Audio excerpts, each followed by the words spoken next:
Hello friends, आप सभी का स्वागत है एक नई क्लास में। दोस्तों, इस क्लास में रीजनिंग के प्रैक्टिस सेट को सॉल्व करेंगे। यदि आप railway group D, SSC GD, Delhi police constable, UP police constable, MP police constable या फिर यूपीएसआई की तैयारी कर रहे हो तो यह प्रैक्टिस सेट आपके लिए काफ़ी इंपॉर्टेंट है, क्योंकि इस प्रैक्टिस सेट में दोस्तों उन्हीं क्वेश्चन कवर किया गया है जो कि आपके एग्जाम्स में 100% जरूर पूछे जाएंगे। इसलिए क्लास को पूरा देखिएगा। चलिए हम लोग पहले प्रश्न की शुरुआत करते हैं।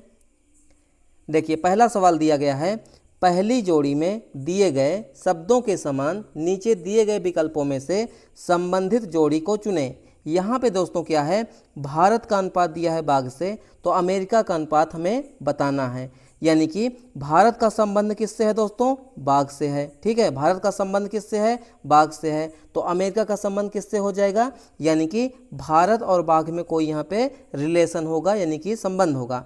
तो जैसा कि हम सभी जानते हैं दोस्तों, भारत देश का राष्ट्रीय पशु क्या है? बाघ है। तो अमेरिका क्या हो जाएगा? चारों ऑप्शन को देखिए ध्यान से।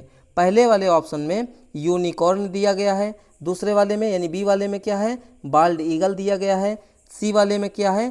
तुरुल दिया गया है, और डी वाले में दोस्तों क्या है? डक दिया गया है। जैसा कि हम सभी जानते हैं दोस्तों, भारत देश का राष्ट्रीय पशु बाघ होता है, और अमेरिका का दोस्तों कौन हो जाएगा? Bald eagle. कौन हो जाएगा दोस्तों? Bald eagle. यानी इस प्रश्न का दोस्तों हमारा बिल्कुल सही उत्तर क्या हो जाएगा? ऑप्शन नंबर बी हो जाएगा। क्या हो जाएगा? ऑप्शन नंबर बी हो जाएगा। चलिए दूसरे प्रश्न को देखते हैं। देखिए, दूसरा प्रश्न दिया गया है दोस्तों, एक विशेष भाषा में ए सी को लिखा जाता है 13 और एफ जी को लिखा जाता है 67, तो उसी भाषा में एच आई को किस प्रकार लिखा जाएगा? कोडिंग डिकोडिंग चैप्टर का प्रश्न है दोस्तों। कैसे सॉल्व करेंगे आइए देखते हैं। यहाँ पे दोस्तों क्या दिया गया है? ए और सी दिया गया है, यानी कि ए है और सी है। इसको क्या लिखा गया है? 13 लिखा गया है। ठीक है, उसके बाद देखिए एफ है और जी है, इसको क्या लिखा गया है? 67 लिखा गया है। तो हमें क्या बताना है दोस्तों? एच आई का हमें बताना है। तो ऐसे प्रश्नों में दोस्तों हम लोग क्या करेंगे? ज़्यादा दिमाग नहीं लगाएंगे, मतलब क्वेश्चन को, आसान क्वेश्चन को ज़्यादा कठिन अपने मन से नहीं बना लेंगे। हम लोग डायरेक्ट देख रहे हैं दोस्तों। देखिए यहाँ पे 13 है, यानी कि 1 और 3 है। अगर दोस्तों ध्यान दिया जाए, जो हमारा ABCD होता है, यानी कि अल्फ़ाबेट ए से लेकर के जेड तक, उसमें दोस्तों क्या होता है? ए कितने नंबर पे आता है? 1 नंबर पे आता है। सी कितने नंबर पे आता है? 3 नंबर पे आता है। तो ए और सी यानी कि उसका क्रमांक लिख देंगे तो कितना हो जाएगा? 13, और वही 13 यहाँ पे दिया भी गया है। उसी प्रकार से यहाँ पे देखिए ABCD में दोस्तों एफ कितने नंबर पे आता है? 6ठे नंबर पर। जी कितने नंबर पे आता है? 7वें नंबर पे। यानी कि दोनों अक्षरों का जो वर्णमाला में क्रमांक होता है उसी को यहाँ पे लिखा गया है। एच आई का क्या हो जाएगा? यानी कि एच का स्थान कितना होता है? 8 होता है। आई का कितना होता है दोस्तों? यहाँ पे 9 होता है। तो इस प्रश्न का हमारे बिल्कुल सही उत्तर क्या हो जाएगा? 89, यानी कि 89। 89 देखिए किस विकल्प में है? यानी ऑप्शन नंबर ए में है। तो इस प्रश्न का हमारे बिल्कुल सही उत्तर क्या हो जाएगा? ऑप्शन नंबर ए हो जाएगा। ठीक है, चलिए आगे देखिए अगले सवाल को। अगला सवाल दिया गया है, उस संख्या का चयन कीजिए जो निम्न श्रेणी में प्रश्न चिन्ह के स्थान पर आएगी। नंबर सीरीज का प्रश्न है दोस्तों, या फिर कह सकते हैं मिसिंग नंबर का प्रश्न है। ठीक है, क्वेश्चन में देखिए पहली सीरीज की पहली संख्या दोस्तों यहाँ पे कितनी दी गई है? 96 दी गई है। दूसरी कितनी है? 98 दी गई है। 98 के बाद दोस्तों 102 हो गई है। 102 के बाद 110, 110 के बाद 126, और उसके बाद दोस्तों प्रश्नवाचक चिन्ह। तो प्रश्नवाचक चिन्ह की जगह पे हमें बताना है कौन सी संख्या आएगी। तो ऐसे प्रश्नों को सॉल्व करने से पहले दोस्तों देखिए ध्यान से कि सीरीज घट रही है कि बढ़ रही है। देखिए 96 से 98 सीरीज क्या हो गई? थोड़ी सी बढ़ गई। 98 से 102 सीरीज थोड़ी सी बढ़ गई। 102 से 110 सीरीज थोड़ी सी बढ़ गई। जब भी दोस्तों थोड़ी थोड़ी सीरीज बढ़ेगी हम लोग क्या करेंगे? प्लस का कॉन्सेप्ट लगाएंगे, यानी कि जोड़ का। देखिए 96 से दोस्तों 98 कितना हो गया? आप कहोगे +2 हो गया। 98 से दोस्तों 102 कितना हो गया? +4 हो गया। 102 से 110 कितना हो गया? +8 हो गया। यहाँ पे दोस्तों देखिए 110 से 126 कितना हो गया? यहाँ पे दोस्तों आप कहोगे +16। क्या हो गया? +16। तो आगे क्या हो जाएगा? देखिए आपको कोई लॉजिक यहाँ पे दिख रहा है? आप कहोगे थोड़ा थोड़ा दिख रहा है। पूरा देखने के लिए एक स्टेप और नीचे चलेंगे। यहाँ पे दोस्तों देखिए 2 से 4 कितना गुणा हुआ है? गुणे 2, यानी कि दुगुना हो गया है। 4 से 8 कितना हो गया? गुणे 2 हो गया है। 8 से 16 कितना हो गया है? गुणे 2 हो गया है। तो आगे भी क्या हो जाएगा? गुणे 2। 16 गुणे 2 का मान कितना हो जाएगा? 32। यानी कि यहाँ पे क्या हो जाएगा दोस्तों? 126 में ध्यान दीजिएगा, 126 में हम लोग 32 जोड़ेंगे तो कितना हो जाएगा? 6 2 होता है 8, 3 2 हो जाएगा 5 और 1 उतर जाएगा, यानी इस प्रश्न का हमारे बिल्कुल सही उत्तर क्या हो जाएगा, ऑप्शन नंबर सी हो जाएगा, यानी कि 158 इस प्रश्न का दोस्तों बिल्कुल राइट आंसर हो गया। ठीक है, चलिए आगे देखिए अगले सवाल को।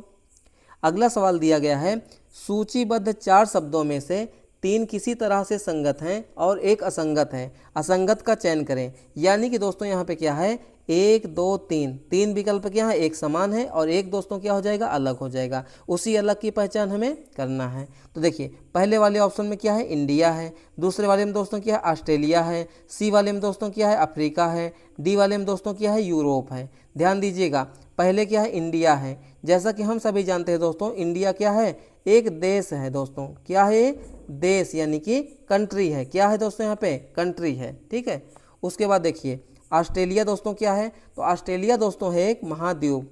क्या है दोस्तों, महाद्वीप। ठीक है, उसके बाद देखिए आगे अफ्रीका, अफ्रीका भी दोस्तों क्या है, एक महाद्वीप है। क्या है दोस्तों, यहाँ पे महाद्वीप है। और दोस्तों यूरोप भी क्या है, एक महाद्वीप है। क्या है दोस्तों, यहाँ पे महाद्वीप है। यानी कि option number B C D, यानी कि ये तीनों क्या है दोस्तों, यहाँ पे महाद्वीप। यानी कि सबसे अलग कौन सा हो जाएगा, ऑप्शन नंबर ए, यानी कि इंडिया दोस्तों यहाँ पे एक देश है, बाकी सभी दोस्तों क्या है, महाद्वीप है। तो इस प्रश्न का हमारा बिल्कुल सही उत्तर क्या हो जाएगा, ऑप्शन नंबर ए हो जाएगा, यानी कि इंडिया।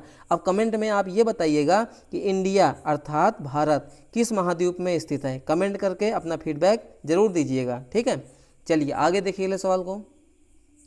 अगला सवाल दिया गया है, निम्न प्रश्न चित्र श्रृंखला में प्रश्न चिन्ह के स्थान पर कौन सा उत्तर चित्र आना चाहिए। यहाँ पे दोस्तों क्या है, प्रश्न चित्र दिया गया है और ये रहा दोस्तों उत्तर चित्र। ठीक है, ध्यान दीजिएगा, यहाँ पे देखिए ध्यान से, पहला वाला हमारा चित्र है, दूसरा वाला है, ये तीसरा वाला, और दोस्तों आगे क्या है, आगे ये हो जाएगा प्रश्नवाचक चिन्ह। ठीक है, यानी कि इसी प्रश्नवाचक चिन्ह की जगह पे हमें बताना है कि कौन सी उचित संख्या उचित आकृति आएगी। ठीक है, यानी कि कौन सा चित्र सही आने वाला है। देखिए पहले दोस्तों क्या है, एक ट्रायंगल है यानी कि त्रिभुज है। त्रिभुज के अंदर दोस्तों क्या है, सर्कल है। ध्यान दीजिएगा, सर्कल यानी कि वृत्त है। जैसे ही दूसरे में जाएंगे दोस्तों, जो अंदर यहाँ पे सर्कल बनाया गया था यानी वृत्त बनाया गया था, वो हो गया बाहर। ध्यान दीजिएगा, वो हो गया बाहर, और जो त्रिभुज यहाँ पे बाहर था वो हो गया अंदर। ध्यान दीजिएगा, यानी कि यहाँ पे क्या हुआ कि बाहर वाली आकृति कहाँ हो गई, अंदर हो गई, और जो यहाँ पे दोस्तों बाहर वाली आकृति यानी अंदर वाली आकृति क्या हो गई, बाहर हो गई, और बाहर वाली अंदर हो गई। तो उसी प्रकार से यहाँ भी हो जाएगा, बाहर वाली आकृति क्या हो जाएगी, अंदर हो जाएगी, और दोस्तों अंदर वाली आकृति बाहर हो जाएगी। तो अंदर वाली आकृति बाहर किस में है, तो एक तो रहा दोस्तों हमारा ये वाले में, ठीक है ना, और एक रहा ये वाले में। ठीक है, तो देखिए कौन सा ऑप्शन होगा, लेकिन अंदर वाला कौन हो जाएगा, ये हमारा वर्ग टाइप में, यानी कि ये वाला इस प्रश्न का हमारे बिल्कुल सही उत्तर हो जाएगा। यानी कि जो चित्र नंबर 1 है, तो इस प्रश्न का हमारा बिल्कुल सही उत्तर क्या हो जाएगा, option number B. Option number B, चित्र नंबर ए इस प्रश्न का दोस्तों बिल्कुल सही जवाब हो जाएगा। समझ में आया। चलिए आगे देखिए अगले सवाल को।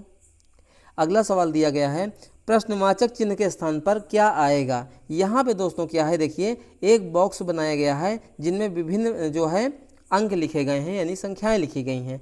देखिए यहाँ पे पहले वाले में क्या है, 6 है, 5 है, 4 है, नीचे देखिए 120 है। ठीक है, 6 है, 7 है, 3 है, 126 है। लास्ट वाले में देखिए 8 है, 5 है, प्रश्नवाचक चिन्ह है, और 320 है। ऐसे प्रश्नों को दोस्तों हम लोग दो तरीके से सॉल्व करते हैं, 2-3 तरीके से। देखिए एक तो हम लोग सॉल्व करेंगे बाएं से दाएं, या तो दोस्तों हम लोग सॉल्व करेंगे ऊपर से नीचे। ध्यान से देखिएगा, या फिर दोस्तों दाएं से बाएं, या फिर दोस्तों क्या हो जाएगा, नीचे से ऊपर की ओर। ये डिपेंड करता है दोस्तों संख्याओं पर। संख्याओं को ध्यान से देखिए, ऊपर क्या है, छोटी छोटी अंक हैं यानी संख्याएं हैं, और नीचे यहाँ पे दोस्तों बड़ी बड़ी संख्याएं हैं। हम कह सकते हैं दोस्तों ये सीरीज चलेगी ऊपर से नीचे की ओर। किधर चलेगी, ऊपर से नीचे की ओर। ठीक है, तो पहले वाले ब्लॉक में देखिए, पहले वाले ब्लॉक में दोस्तों क्या है, 6 है, 5 है, 4 है, और दोस्तों यहाँ पे 120 है। हम कह सकते हैं दोस्तों ये छोटे छोटे अंक यानी संख्याएं हैं, तो यहाँ पे दोस्तों 120 बनाया गया है। तो हम लोग क्या करेंगे, 6, 5 और 4 से 6, 5 और 4 से 120 बनाएंगे।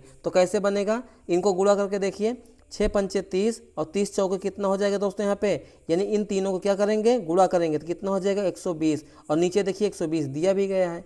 दूसरे वाले में चेक करके देख लीजिए, देखिए कितना है, 6 है, 7 है, 3 है, और 126 है। ठीक है, इनको आपस में गुणा कीजिए, कितना हो जाएगा, देखिए 6 सता हो जाएगा 42, 42 दिया कितना हो जाएगा, 42 गुणे 3 का मान कितना हो जाएगा, 3 दूनी 6, 4 3 12, यानी 126 यहाँ भी आ गया, और 126 यहाँ पे दिया भी गया है। अब देखिए ऊपर दोस्तों क्या है 8 है, ध्यान दीजिएगा, और उसके बाद दोस्तों क्या है 5 है, उसके बाद प्रश्नवाचक चिन्ह है और नीचे क्या है 320 है। तो इसको कैसे सॉल्व करेंगे, देखिए 8 और 5 को दोस्तों हम लोग क्या करेंगे गुणा कर लेंगे, तो कितना हो जाएगा 8 गुणे 5 का मान हो जाएगा दोस्तों 40, और इसी 40 से ध्यान दीजिएगा इसी 40 से हम लोग क्या करेंगे 320 को भाग दे देंगे, तो प्रश्नवाचक चिन्ह की जगह पर जो संख्या आएगी वही आ जाएगा। तो 0 से 0 कट गया, 4 से काटेंगे 4 8 32, यानी इस प्रश्न का दोस्तों हमारा बिल्कुल सही उत्तर क्या हो जाएगा, यानी 8 हो जाएगा।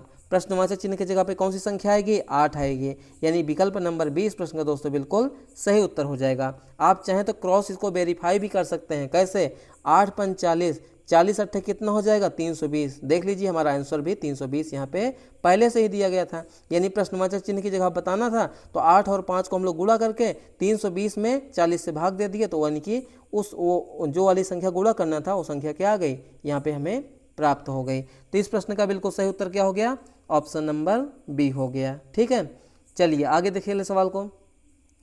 अगला सवाल दिया गया दोस्तों, नरेश और राजेश एक दूसरे के विपरीत दिशा में साइकिल चला रहे हैं। यदि नरेश पूर्व दिशा में जा रहा है तो राजेश किस दिशा में था।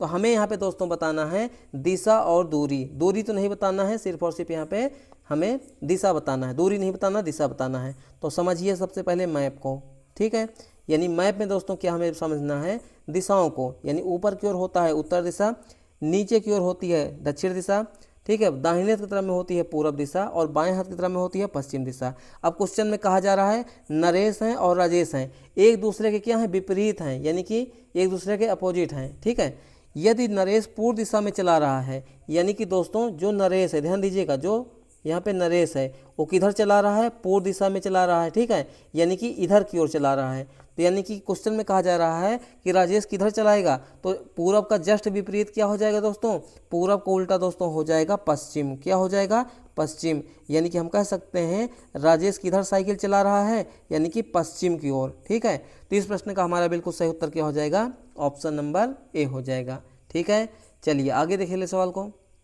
अगला सवाल दिया गया है, राहुल राज का भाई है, राधा रमन की बहन है, राज राधा का पुत्र है, फिर राहुल का राधा से क्या संबंध है। रक्त संबंध का प्रश्न है दोस्तों, यानी कि ब्लड रिलेशन चैप्टर का। कैसे सॉल्व करेंगे, एक एक स्टेटमेंट को यानी कथन को जोड़ते हुए चलेंगे। सबसे पहले क्या है, राहुल राज का भाई है, ध्यान दीजिएगा जो राहुल है, ध्यान दीजिएगा जो राहुल है वो भाई है। ठीक है, क्या है दोस्तों यहाँ पे भाई है, किसका भाई है दोस्तों यहाँ पे, आप कहोगे राज का भाई है। ठीक, आगे चलिए, आगे क्या है, राधा रमन की बहन है, राधा का यहाँ पे जिक्र नहीं हुआ है तो ये कथन हम जोड़ नहीं पाएंगे। आगे चलिए, राज राधा का पुत्र है, यहाँ कथन हम लोग आगे बढ़ा सकते हैं। जो राज है दोस्तों ये किसका जो है पुत्र है, आप कहोगे राधा का पुत्र है। कौन है दोस्तों ये पुत्र है किसका, ये है दोस्तों राधा का। अब देखिए राधा रमन की बहन है, ध्यान दीजिएगा जो राधा है वो रमन की बहन है। ठीक है, राधा रमन की बहन यानी कि ये हो जाएगा रमन। ठीक है, ये कौन हो जाएगा, रमन हो जाएगा। और ये दोस्तों कौन है राधा, ये है दोस्तों बहन है। कौन है दोस्तों यहाँ पे, ये है बहन है। अब आगे चलिए, क्वेश्चन में क्या पूछा गया है, फिर राहुल का राधा से क्या संबंध है। देखिए दोस्तों अगर राज की मम्मी दोस्तों यहाँ पे कौन है, राधा है, यानी कह सकते हैं कि राधा का पुत्र कौन है, राज है। तो दोस्तों राहुल किसका भाई है, यानी कि राज का भाई है। तो बताइए राहुल क्या लगेगा राधा का, तो राधा का भी यही क्या हो जाएगा, पुत्र हो जाएगा। क्या हो जाएगा दोस्तों यहाँ पे, पुत्र हो जाएगा। तो इस प्रश्न का हमारा बिल्कुल सही उत्तर क्या हो जाएगा, ऑप्शन नंबर बी, यानी कि सन यानी कि बेटा यानी कि पुत्र। तो इस प्रश्न का राइट आंसर क्या हो जाएगा, ऑप्शन नंबर बी हो जाएगा। चलिए आगे देखिए ले सवाल को। अगला सवाल दिया गया है, यदि प्लस का अर्थ माइनस है, माइनस का अर्थ गुणा तथा गुणा का अर्थ भाग है तो हमें यहाँ पे इस समीकरण का मान बताना है। तो चिन्हों को परिवर्तन कर लीजिए। सबसे पहले माइनस का अर्थ दोस्तों क्या है, गुणा, तो गुणा का चिन्ह लगाइए। प्लस का अर्थ क्या है, माइनस, माइनस लगाइए। गुणा का अर्थ क्या है, भाग, तो यहाँ पे भाग लगाइए। प्लस का अर्थ दोस्तों क्या है, माइनस, तो यहाँ पे माइनस हो जाएगा। सॉल्व कीजिए, 15 गुणे 3, ध्यान दीजिएगा 15 गुणे 3 माइनस 10 हो जाएगा। ठीक है, उसके बाद दोस्तों क्या है, भागे 5 माइनस 5। यहाँ पे हम लोग क्या करेंगे दोस्तों, बोर्ड मास के नियम को लगाएंगे, यानी कि कोष्टक के नियम को। तो सबसे पहले किसको हल करेंगे, भाग वाले पद को। तो कितना हो जाएगा, 15 गुणे 3 माइनस 10 में भाग देंगे 2, 5 से कितनी बार जाएगा, 2 बार जाएगा और माइनस 5 हो जाएगा। अब हम लोग किसको हल करेंगे, गुणा को। तो 15 तिया कितना हो जाएगा, 45, 15 तिया कितना हो जाएगा, 45 माइनस 2 माइनस 5। तो यहाँ पे दोस्तों क्या हो जाएगा, 45 माइनस 7, तो 45 में से दोस्तों 7 चला जाएगा तो कितना हो जाएगा 38, कितना हो जाएगा 38। तो इस प्रश्न का हमारा बिल्कुल सही उत्तर क्या हो जाएगा 38 यानी कि 38, जो कि ऑप्शन नंबर ए में है। तो इस प्रश्न का हमारा बिल्कुल सही उत्तर क्या हो गया, ऑप्शन नंबर ए हो गया। ठीक है, चलिए आगे देखिए अगले सवाल को। अगला सवाल दिया गया है, नीचे दिए गए शब्दों के लिए सबसे उपयुक्त वेन आरेख की पहचान करें, यानी कि वेन डायग्राम का प्रश्न है दोस्तों। यहाँ पे कौन कौन से शब्द दिए गए हैं, पहला है अंगूर, दूसरा है अनानास और तीसरा है दोस्तों फल। जैसा कि हम सभी जानते हैं दोस्तों, अंगूर और अनानास ये दोनों क्या हैं, ये दोनों हैं दोस्तों फल। ठीक है ना, क्या हैं, फल हैं। अंगूर और अनानास में कोई समानता या संबंध है, नहीं है। अंगूर अलग चीज़, अलग फल है, अनानास अलग फल है। यानी हम कह सकते हैं दोस्तों, फल का वेन डायग्राम बड़ा बनेगा, फल वाले वेन डायग्राम में कौन आ जाएगा, अंगूर आ जाएगा और अनानास आ जाएगा। यानी इस तरीके का हमारा वेन डायग्राम बनने वाला है, जो कि ऑप्शन नंबर किस में है, ऑप्शन नंबर सी में है। इस प्रश्न का दोस्तों हमारा बिल्कुल सही उत्तर क्या हो जाएगा, ऑप्शन नंबर सी, यानी कि अनानास वाला दोस्तों यहाँ पे वेन डायग्राम बड़ा हो जाएगा, सॉरी अनानास नहीं फल वाला, ये बाहर वाला क्या हो जाएगा, फल हो जाएगा, और दोस्तों अंदर वाले क्या हो जाएंगे, एक अंगूर हो जाएगा, एक अनानास हो जाएगा। इससे मतलब नहीं है कि ये अंगूर होगा कि ये अनानास होगा, सीधी सी बात है, हमें वेन डायग्राम में संबंध को बताना होता है। यानी कि फल वाले के अंदर दोनों आ जाएंगे, यानी कि अंगूर और अनानास, जो कि ऑप्शन नंबर सी इस प्रश्न का दोस्तों बिल्कुल हमारे सही उत्तर हो जाएगा। समझ में आया।